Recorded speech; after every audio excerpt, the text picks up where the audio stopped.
여러분, 이지영 변호사입니다. 일반 집단소송법이 2026년 1월 6일 도입이 됐는데 이게 한국에서 원고를 다수당사자로 하는 저희 로펌 같은 데서 얼마나 큰 의미인지, 그리고 또 약자인 소수인 원고들에게 얼마나 큰 의미가 있는지 제가 말씀드리도록 하려고요.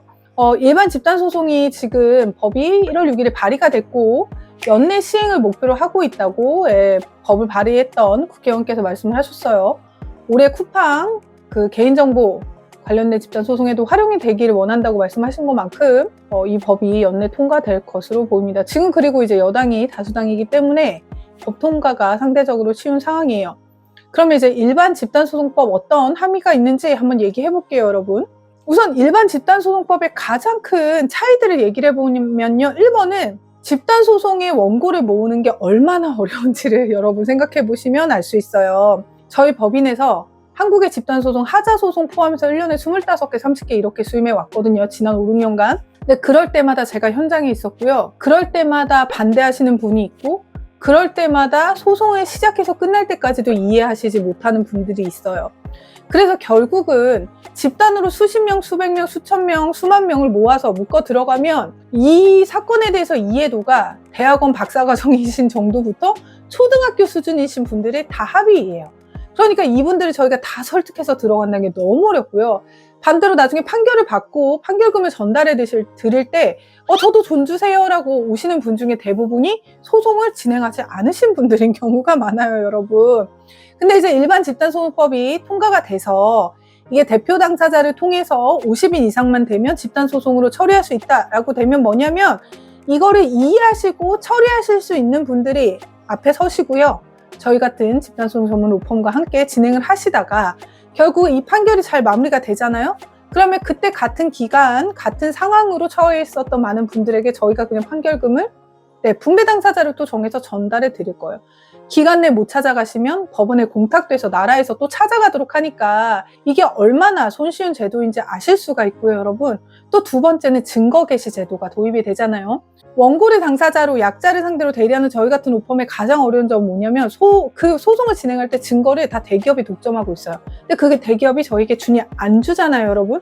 그래서 그걸 저희가 받아서 소송을 진행하려면 여러 가지 법률적인 저희의 증거 절차를 통해서 받으려고 하지만 문서를 가지고 있으면서도 안 내요.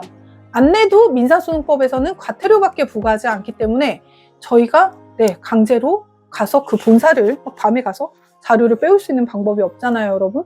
그래서 결국 방법이 없어요. 그랬는데 일반 집단소송법이 도입이 되면 증거 개시 제도가 생기기 때문에 그 부분을 자료를 안 내면 안 되고요.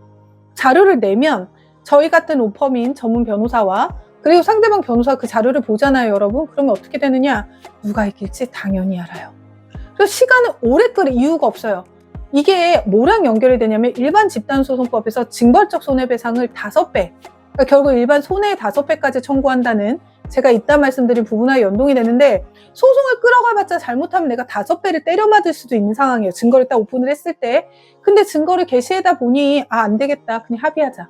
해버리면 민사소송의 가장 큰 단점인 시간이 오래 걸린다는 부분을 확 줄일 수가 있어요, 여러분. 이게 두 번째 장점이고요. 세 번째 장점은 제가 방금 전에 말씀드린 여러분 징벌적 손해배상 5배입니다. 이 5배가 얼마나 큰 숫자이냐면 당사자들이 그렇게 와닿지 않겠지만 저희 같은 집단소송 많이 하는 로펌은 정말 너무너무 와닿아요. 원고의 당사자로 저희가 소송을 진행하다 보면 제일 어려운 게 뭐냐면 저희가 소를 진행하잖아요. 증명을 다 해요. 요건 사실도 우리나라는 입증 책임 분배 원칙에 따라서 소를 제기하는 원고가 다 입증해야 돼요. 저희가 다 입증하고 이 사람이 책임이 있다는 것까지를 딱 저희가 입증해도 또 책임 강경 내지는 공평의 원칙 여러 가지 이유로 저희가 60%만 받든지 40%만 받든지 이렇게 바뀔 수가 있어요, 여러분. 그러면 저희는 입증도 다 했는데 실제 손해액이 예를 들어 1억이었어요. 근데 공평의 원칙이든 원고에게도 책임이 있든 5대5로 판결이 나버리면 저희는 1억을 손해를 보고 5천만 원밖에 못 받는단 말이에요. 그러면 의뢰인들이 소송을 하시면서도 어렵고 되게 지치죠. 근데 징벌적 손해배상이 5배가 된다는 얘기는 손해액이 실제 손해액이 1억이어도 5억까지 배상을 해준다는 거예요, 여러분. 그러면 강경돼서 5천만 원 받을 사안과 5억을 받을 사안은 여러분 10배잖아요. 그러니까 결국은 이게 소송을 길게 끌지 않고 합의할 수 있는 요인이 될 수도 있고요. 그리고 저희가 증명을 잘해서 끝까지 잘 싸우면 5배도 받을 수 있다는 얘기예요. 그리고 지금 대한변호사협회에서 패소 비용을 이제 공익적 요소가 있는 사안에서는 없애려고 하거나 줄이거나 하려고 하는 그런 논의 중에 있거든요. 그 얘기는 반대로 말하면 무슨 말이냐. 이게 공익적 사안이 있으면 열심히 싸워보다 안 될 수도 있잖아요. 그럴 때 변호사 보수거나 상대방 변호사가 대형 로펌을, 당연히 대기업이니까 썼을 때 그 비용을 원고에게 일정 부분 부담해야 된다고 하면 너무 부담스럽잖아요. 이 패소 비용도 조정될 여지가 되게 많습니다, 여러분. 그래서 일반 집단소송법은 저희 같은 일반 서민에게는 엄청난 희망이고요. 이를 통해서 저희 집단소송 전문 로펌인 법무법인 정핀도 여러분에게 희망을 드리도록 최선을 다하도록 할게요. 감사합니다. 안녕히 계세요.